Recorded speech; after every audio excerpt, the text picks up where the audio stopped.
지난주에서 오늘도 이제 판단하는 것에 대해서 우리가 말씀을 나누고자 합니다. 어떻게 한 주간 여러분 지난주에 말씀을 판단하지 말라는 말씀이었는데 어떻게 한 주간 승리하셨습니까? 저는 이제 월요일부터 목사가 판단을 많이 하니까 원래 지퍼를 딱 채우고 월요일도 모임이 있었죠. 화요일도 있었죠. 목요일도 있었죠. 그래서 이제 될 수 있으면 말을 안 했습니다. 말하면 이상한 게 나올까봐. 그래서 지퍼 딱 채우고 판단하지 말자. 그래서 잘하면 한 주간 승리하겠다 했는데 실패했습니다. 실패하니까 참 이게 화를 내거나 판단하지 않고 산다는 게 참 어렵더라. 쉽지가 않더라는 거죠. 어떠신 여러분은 승리하셨죠?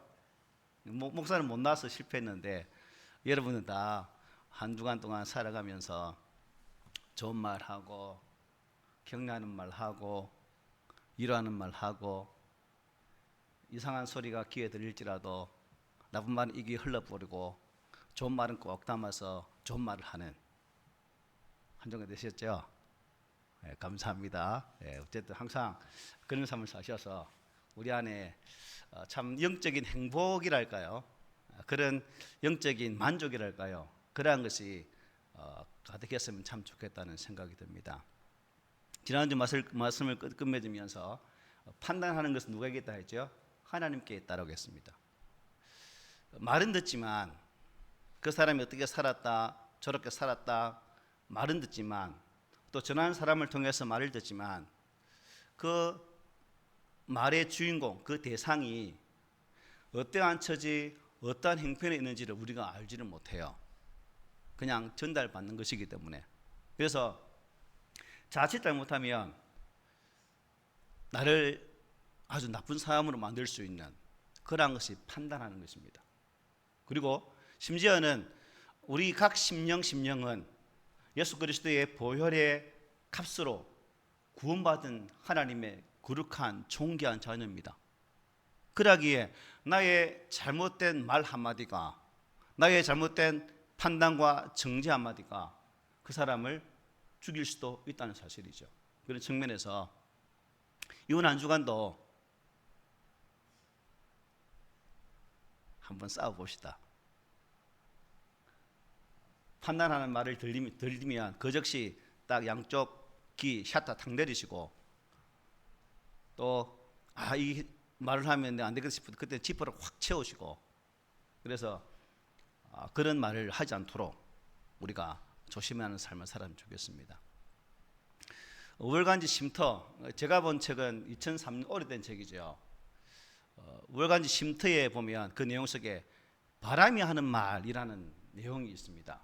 이게 지연이가 그 등장 인물을 태양, 달, 바람 이 세 가지를 등장시켜서 서로 말하는 내용을 가지고 이렇게 말을 합니다. 먼저 해와 달이 말싸움을 열심히 해요. 먼저 해가 말합니다. 나뭇잎은 초록색이다 이렇게 말하니까 달이 아니야 나뭇잎은 은빛이야 라고 말하는 거예요. 이제서야 달이 담도 먼저 앞서갑니다. 사람들은 참 조용해 너무 말도 없는 것 같아 라고 말하니까 해가 받아칩니다. 아니야 사람들 시끄러워 정신없어 낮에 봐봐 얼마나 정신없는데 이런 말을 주고 받고 옥신각신 하는 사이에 바람이 이제 등장해서 말을 합니다. 바람은 이 해와 달이 참 한심한 듯이 쳐다보면서 이런 말을 합니다. 정말 한심하다야. 나는 하늘에 밝은 해가 떠 있을 때나 희미한 달이 떠 있을 때나 항상 세상을 돌아다녔기 때문에 이 세상을 잘 알아. 해가 세상을 비출 때 나뭇잎은 초록색이고 사람이 움직이고 활동하느라 세상은 시끌벅적하지. 하지만 달이 세상을 비추는 밤이 되면 나뭇잎은 은빛으로 반짝이고 사람들이 잠들이기 때문에 세상은 조용한 거야 라고 바람이 말을 해요. 맞아요, 틀려? 맞는 말이죠, 그죠? 그래서 지연이가 이제 말을 끝내는 부분에 이런 주석을 달고 있더라고요. 제가 머리가 나빠서 기억 못하니까 읽어드릴게요. 우리 눈앞에 짙게 드리워진 안개, 그래서 주위 사람은 보지 못하고 자신의 눈앞에 놓여진 것만이 진실이라고 목소리 높이는 사람이 너무나 많습니다. 프랭클린은 사람들의 편협성을 대개의 사람들은 진리는 자기 쪽에만 있다고 여긴다. 자기와 다른 의견은 틀렸다고 생각한다. 마치 안개 속을 걸어가는 나그네와 같다. 자기보다 앞서가는 사람도 뒤에 따라오는 사람도 모두 안개 속에 쌓여 있는 듯이 보인다. 그러나 사실은 자신도 다른 사람들과 똑같이 안개 속에 쌓여 있는데 그것을 느끼지 못할 뿐이다 라고 지적을 하고 있습니다 라고 하면서 주석을 마무리하게 됩니다. 그렇죠. 세상에 존재하는 사람들은 모두 안개 속에 쌓여 있다라고 볼 수 있는 거죠. 때문에 자기 스스로 볼 수 있는 것은 이렇게 해요. 잘 파악하지만 자기가 보지 못하는 것은 파악을 하지 못한다는 거예요. 우리 하마는 특별히 안개가 많이 끼는 도시입니다. 운전할 때 조심해야 되겠죠. 그래서 안개가 확 끼었을 때 앞도 잘 분간하지 못하죠. 뒤도 분간하지 못합니다.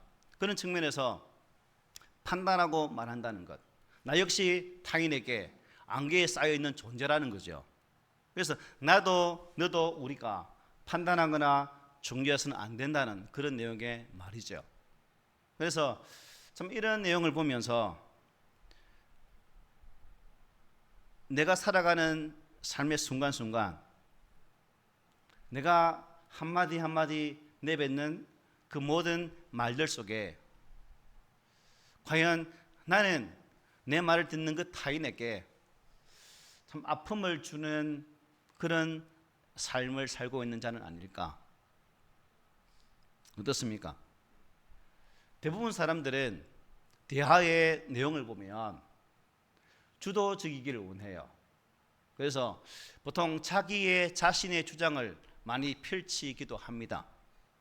그리고 다른 사람들의 의견을 많은 사람들은 거부하죠. 오직 내 생각이 맞고 내 말이 맞다는 식으로 대화의 판을 이끌어갈 때가 허다합니다. 그렇게 되면 어떻게 돼요? 서로에게 갈등이 생기는 것이고 대립이 생기는 것이고 그 속에서 다툼이 발생할 수밖에 없다는 것입니다. 제가 신앙생활을 오래 하지 못했지만 예수를 믿고 교회를 섬기면서 교회 속에서 전개되어지는 여러 가지 사건 사고들을 제가 살폈을 때에 대부분의 갈등과 대립은 서로에 대한 말에 귀를 닫을 때 그 대립이 생기더라는 거예요. 그리고 서로에 대한 귀를 닫아버리니까 갈등이 생기고 결국은 그 속에 타협의 존재가 생기지 않고 아픔이 생기더라는 것입니다. 여러분들은 인생을 살아오면서 또 예수 그리스도 안에서 구원받은 자로서 믿음의 삶을 살아오시면서 여러분들 어떤 느낌을 받으셨습니까? 지혜로운 자는 그러한 현상을 보고 좀 더 좋은 방향으로, 좀 긍정적인 방향으로 삶을 전환하지만 어리석은 자 대부분들은 그냥 죄송합니다. 고도리판에 보면 항상 딸 때 뭐라 합니까? 고도리 안 해봐서 모르죠. 저는 고도리를 배웠습니다. 급발 오를 때 하는 말이 있는데 뭐냐면 죽어도 고하다라는 말이에요. 죽어도 고하다. 그래서 사람들의 타인의 말을 듣지 않으면 그냥 죽어도 고해요. 니야 죽든 말든 내만 살면 된다는 생각으로 말을 할 때가 많다는 것입니다. 그러므로 우리들은 결단코 타인을 말함에 있어서 저도 노력하겠습니다. 이번 주간 또 노력할 거예요. 지표를 달고 다른 사람 말 누구 저렇더라 말 놓는 순간 그때부터 지표를 확 닫아보세요. 그냥 기도 샷다 확 내리시고 듣지 마세요. 그냥 네 하고 가만히 계시는 게 이 부분에 승리할 수 있는 그러한 첩경인 것 같습니다. 어쨌든 지난주에 봤던 오전의 말씀 이렇게 말씀하셨죠. 다만 내 고집과 회개하지 아니한 마음을 따라 진노의 날 곧 하나님의 의로우신 심판이 나타나는 그 날에 임할 진노를 내게 쌓는노다라고 말해요. 무슨 말이에요? 판단과 정죄가 무슨 일이기 때문에 회개하고 돌이켜야 되는 줄 알면서도 끝까지 고집을 부리면 어떻게 해요? 진노를 쌓게 되는 것이다. 은행에 저축을 해서 이자가 적립되는 것처럼 그렇게 우리의 죄악을 쌓는 것이다 라고 말을 하고 있습니다. 쌓는다, 비춰가는 거죠. 저축하는 거죠. 뭐 좋을 게 그렇게 뭐 세상에 좋은 게 없어서 이렇게 이런 건 하나님의 심판을 적립해서는 되겠습니까? 캐시백 적립하는 것처럼. 그래서 우리는 이런 악을 적립해서는 안 된다는 거죠.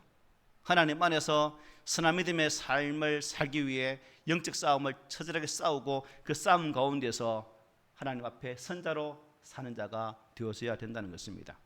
그러므로 우리는 지금 나 자신이 무엇을 쌓고 있는지를 한번 살펴보자는 겁니다.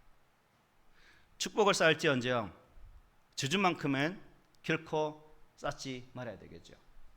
결단코 남을 판단하지도 중재하지도 말고 오히려 자신을 돌아보아야 회개할 것은 회개하고 하나님 뜻을 추구하는 삶을 살아가는 우리 성도들이 되기를 소망합니다. 아멘. 자, 그렇다면 여러분 왜 그렇게 살아야 하는 것인가? 하나님께서는 반드시 각자가 행한 대로 뭐하고 6절에 뭐라 말해요? 뭐 하신다? 보호하시기 때문이라고 말씀하죠. 6절에 이렇게 말합니다. 하나님께서 각 사람에게 그 행한 대로 보응하시되라고 말씀하죠. 욥기 34장 11절에 보면 이렇게 말합니다. 사람의 일을 따라 보응하시되 각각 그 행위대로 얻게 하시나니 라고 말씀하죠. 또 예레미야도 이렇게 말합니다. 나 여호와는 심장을 살피며 폐부를 시험하고 각각 그의 행위와 그의 행실대로 보응한다 라고 말씀하셨어요. 이 세 구절의 공통점이 뭐예요? 각각 또 행한 대로라는 단어가 등장합니다. 하나님께서 오늘 본문 말씀이나 욥기나 또 예레미야 말씀을 통해서 주시는 이 의미가 무엇일까? 하나님은 공의 하나님이시고 정의 하나님이십니다. 이 하나님의 공의와 정의는 결코 인간의 노력으로 완성할 수가 없어요. 그것은 행한 대로 심판하시는 하나님에 의해서만 완성될 수 있다는 거죠. 그리고 그것은 의인이 최후의 성자가 될 수 있는 유일한 방법이기도 합니다. 즉 판단은 하나님께 맡기고 하나님의 거룩한 진리 앞에 선자로 살아갈 때에 비로소 하나님의 공의와 정의에 합당한 삶을 살아낼 수가 있다는 거죠. 그래서 바울은 갈라디아 6장에서 이렇게 말합니다. 스스로 속이지 말라. 하나님은 업신여김을 받지 아니하시나니 사람이 무엇으로 심든지 그대로 거두리라고 말씀하셨어요. 이 말씀을 통해서도 심은 대로 어떻게 해요? 거둔다고 말씀하죠. 그런데 우리는 여기서 조금 전에 말씀드린 것처럼 본문에서 두 가지 단어, 각 사람, 이 단어가 너무 중요해요. 마태복음 24장 40절 41절 주님이 이렇게 말씀합니다. 그때 두 사람이 밭에 있음에 한 사람은 데려가고 한 사람은 버려둠을 당할 것이요 두 여자가 맷돌질을 하고 있음에 한 사람은 데려가고 한 사람은 버려둠을 당할 것이니라고 말씀하셨어요.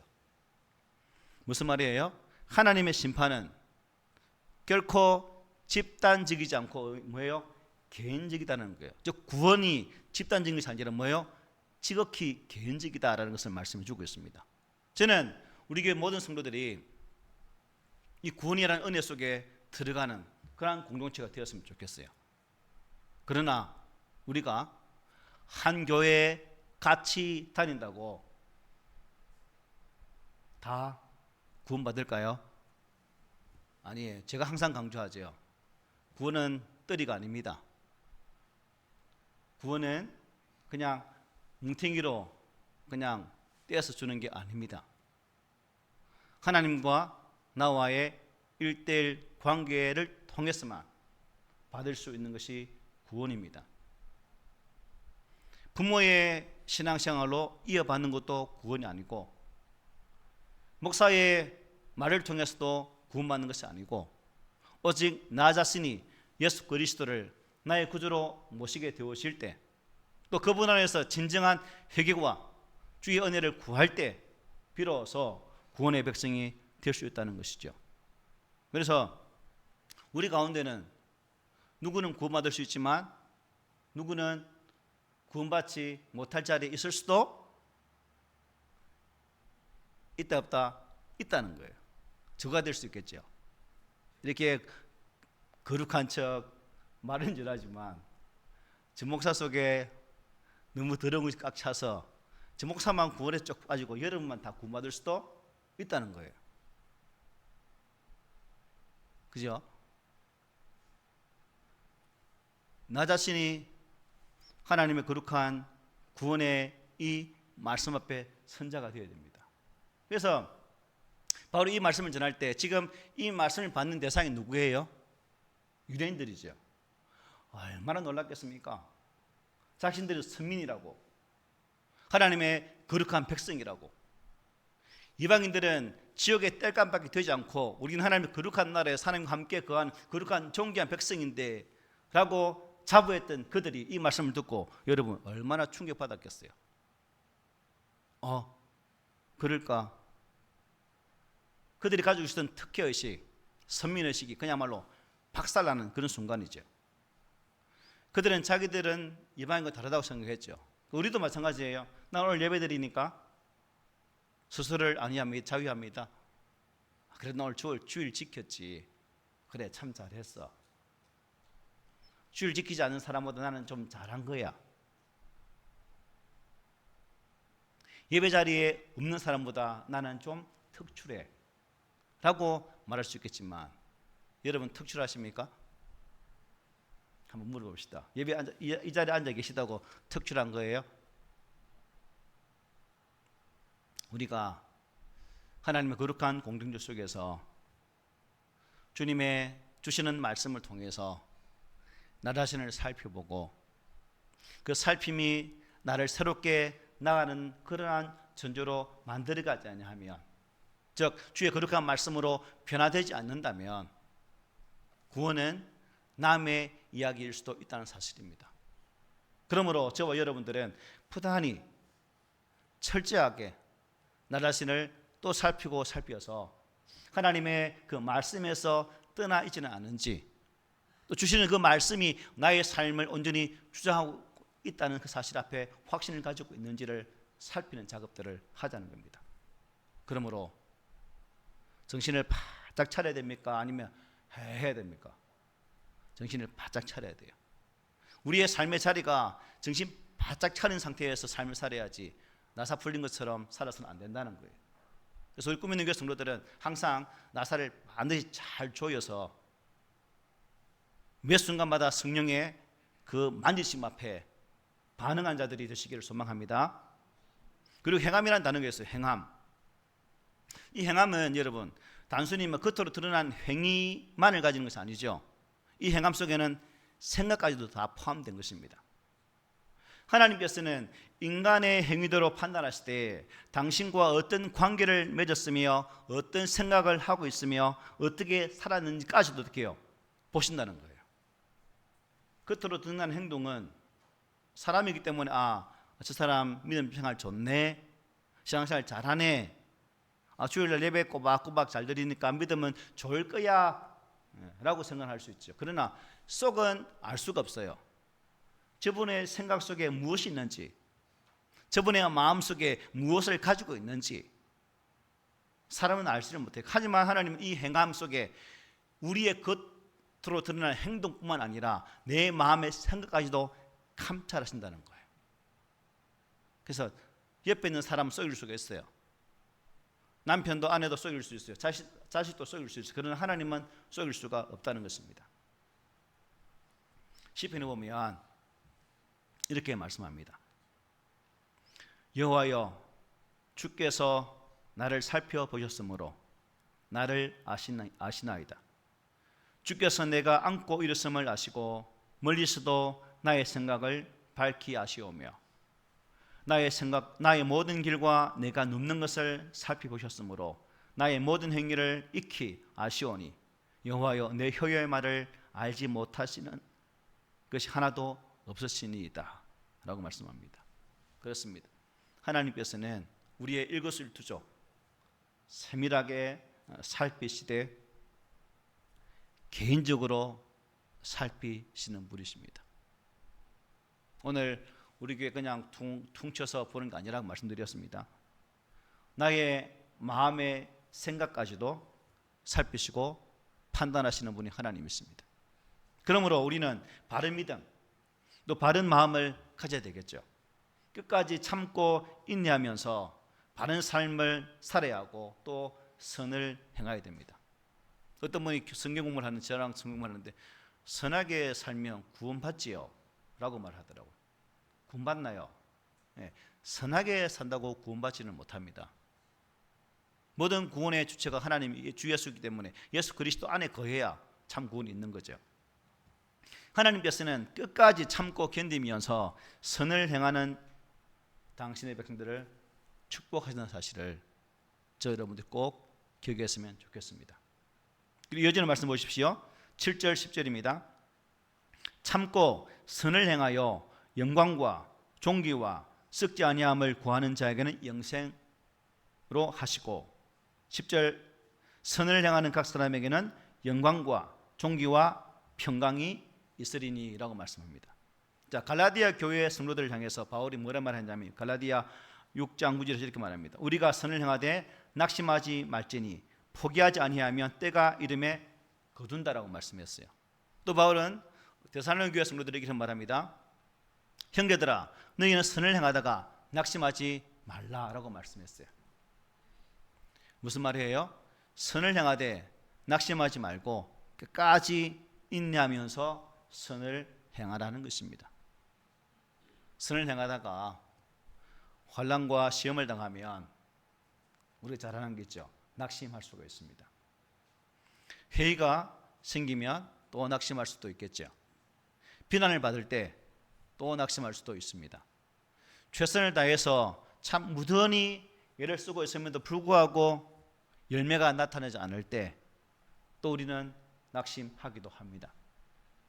그럼에도 불구하고 바울은 참고 견디라고 말씀해요. 선을 행하되 믿음으로 인내하라고 말씀을 하고 계십니다.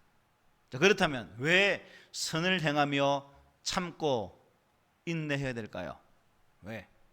왜 우리들은 선을 행하면서까지 참고 견디면서 이겨내야 하는 이유가 무엇일까요? 뭐라고 생각합니까? 우리 믿음의 사람들은 무엇을 구하는 사람들이에요? 하나님의 나라를 구하는 사람들이기 때문입니다. 그래서 오늘 본문에도 영광과 존귀와 썩지 아니함과 평강은 말씀하고 있죠. 이게 영생의 본질입니다. 그리고 그것들은 결국에는 뭐예요? 하나님 나라에서 나타날 것이죠.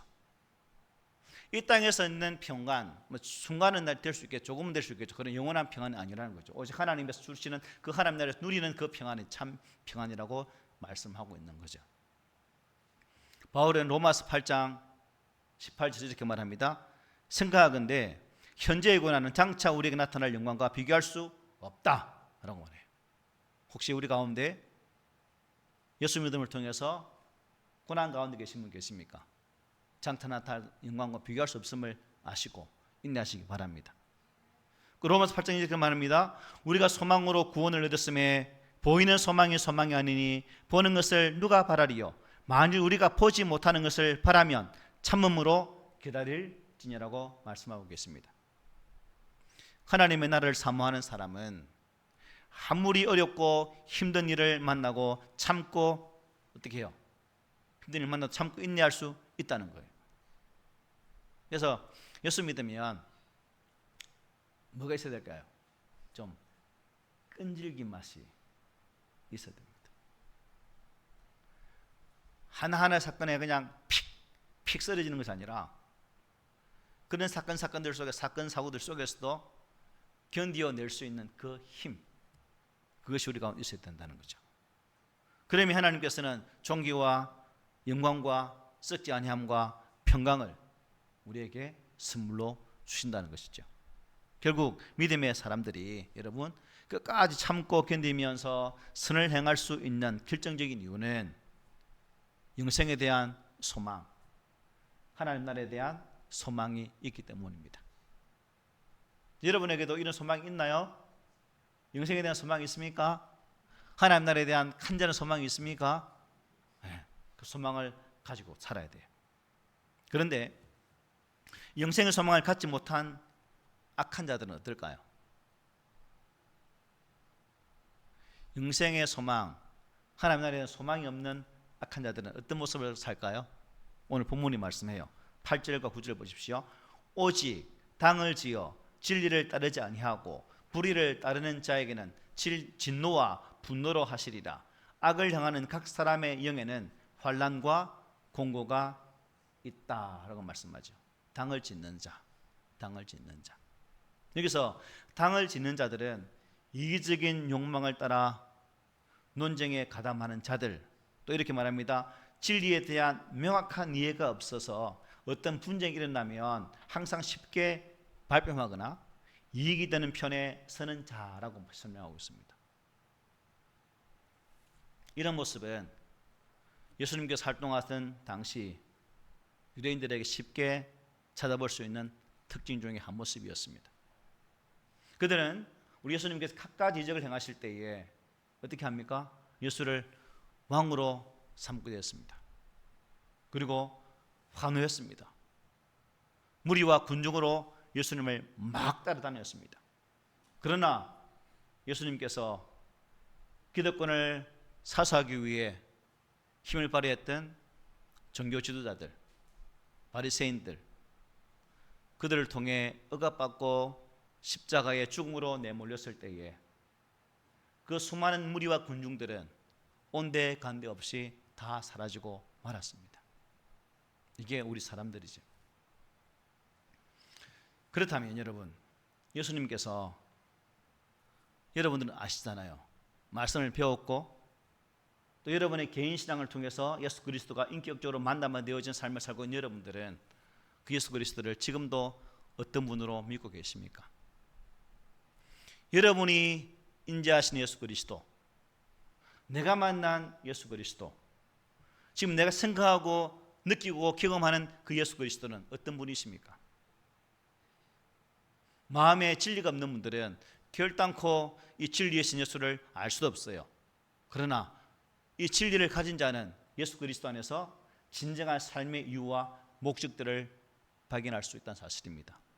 이 진리가 없기 때문에 본문에서는 뭐 하는 자로 말씀하고 있어요? 당을 짓는 자로 말씀하고 있죠. 또 당을 짓는 자들은 자신의 직책을 부당한 수단으로 사용하여서 이기적인 목적을 추구하는 자들을 말합니다. 이 말씀 보면서 지극히 자기중심적이죠. 오늘 어제도 놓았지만 어느 당에서 당대표를 뽑는데 당대표의 지지율이 99.9%. 놀랍지 않습니까? 또 우리나라 여당 야당의 모습 보면 니 편하면 적군, 피하로 완전히 딱 구분되어 있죠. 다른 사람의 다른 당의 생각이 내 생각 속에 들어올 수가 없습니다.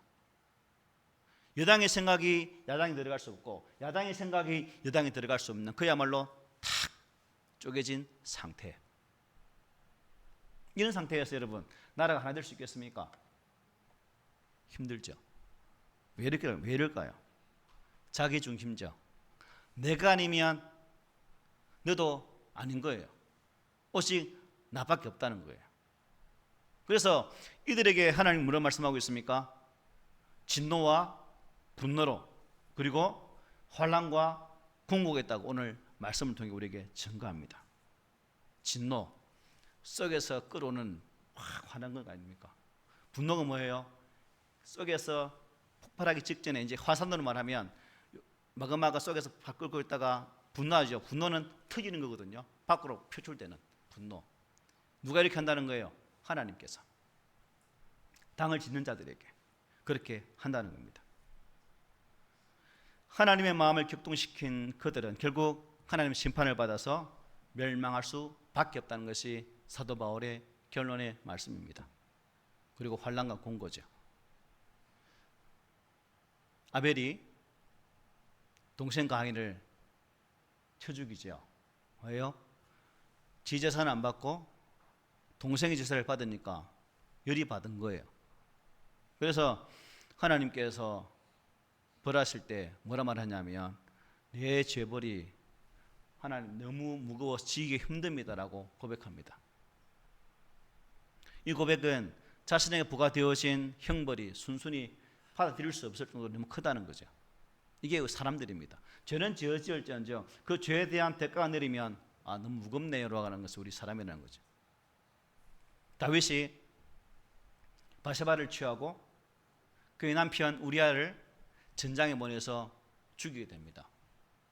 나단 선지자가 다윗에게 직구를 하게 되죠. 그리고 그 직구 앞에 말하는 다윗의 고백을 들어보십시오. 내가 입을 열지 아니할 때에 종일 신음함으로 내 뼈가 쇠하였도다. 주의 손이 주야로 나를 누르시오니 내 진행이 빠져서 여름 가뭄에 마름같이 되었나이다 라고 고백했습니다. 다윗은 육신에 임한 고통은 차라리 견딜 수 있었지만 뼈가 말하는 영적 고통은 견딜 수가 없었다는 거예요. 그래서 완전히 울부짖는 거죠. 큰 소리로. 하나님께서는 여러분 말로는 다 hình容할 수 없는 환난과 공고로 당신의 사랑하는 자들을 이렇게 치셨습니다. 왜요? 치스라도 바르게 세운다는 거죠. 하나님의 사랑하는 자들을 이렇게 치시는데 하물며 하나님의 사랑 받게 있는 자들은 어떻게 하시겠어요? 어떻게 할까요? 더 엄하지 않겠습니까? 오늘 본문 9절 하반절, 10절 하반절, 11절에 이렇게 말해요. 문제는 유대인에게요 그리고 헬라인에게며 문제는 유대인에게요 그리고 헬라인에게라. 이는 하나님께 외모로 사람을 취하지 아니하심이라고 말씀하고 있습니다. 선악간에 판단하신 하나님 뜻은 유대인이나 헬라인이나 차별이 없다는 말씀이에요. 이 땅에 존재하는 모든 사람에게 동일하게 적용된다는 말씀입니다. 하나님은 공의로우시고 무엇보다도 사람의 중심을 보시는 분이십니다. 그리고 선악간에 판단하셔요. 은밀한 것을 판단하십니다. 그러므로 우리 모두는 겉만 보고 판단하지만 그리고 그 판단을 통해 정죄하지만 하나님은 그렇지 않다는 거죠. 그래서 여러분 오늘 제목이 뭐예요? 판단보다는 차라리 칭찬. 그래서 판단하는 말을 듣고 정죄하는 말을 듣고 참 내 말에 입술 속에서 험악한 말이 나오도록 그런 말을 들었을 때 3초만 참으시고 나의 작은 행동을 통해서 칭찬을 하면 얼마나 좋을까? 이번 주 숙제는 칭찬이에요. 지난 한 주간은 판단하지 맙시다라고 했는데 이번 한 주간에는 그 판단하지 말라 플러스에 뭐부터 가미하는 거예요? 칭찬. 옆 사람 안 보십시오. 옆에 있는 앞뒤 안 보십시오. 칭찬할 게 많아요. 판단할 게 많아요. 안 보세요. 안 보네. 옆에서 안 보세요. 자, 옆에 앞뒤 한 사람에게 칭찬 한 가지만 해볼래? 칭찬 한 가지만 해보세요. 한 가지만 해보세요. 연습이니까. 칭찬 한 가지만. 안 되죠. 이게 안 하면 힘들어요. 이게. 네 코가 삐뚤어졌네. 참 예쁘다. 이런 칭찬이라도 하라는 거지. 잠언 16장 4절 이렇게 말합니다. 여호와께서 온갖 것을 그 쓰임에 적당하게 지으셨나니 악인도 악한 날에 적당하게 하셨는지라. 악인도 적당하게 세웠대요. 하물며 구원받은 우리겠습니까? 하나님 은혜 가운데 누리겠습니까? 그러므로 여러분, 이번 한 주간 동안 나의 삶을 보시는 하나님 앞에서 겉으로 드러나는 것으로 정죄하고 판단하는 것이 아니라 그 사람의 내면 속에 있는 그 하나님의 형상을 바라보면서 한 가지씩 칭찬을, 아마 아내에게 매일 칭찬하면 반찬이 달라질 거예요. 자녀에게 공부하는 자녀에게 칭찬을 하면 아마 자녀가 힘내어서 더 빡세게 공부할걸요. 안 그럴까요? 은혜야, 서하야, 은우야, 공부한다 고생 많다. 은지도. 어쨌든 저와 여러분들이 천하보다 귀한 한 영혼을 사랑하시는 주님의 그 사랑으로 판단하기보다 정죄하기보다 칭찬으로 서로를 건면하고 세우는 그런 한 주간 되시기를 오늘 말씀으로 부탁을 드립니다. 아멘. 하나님,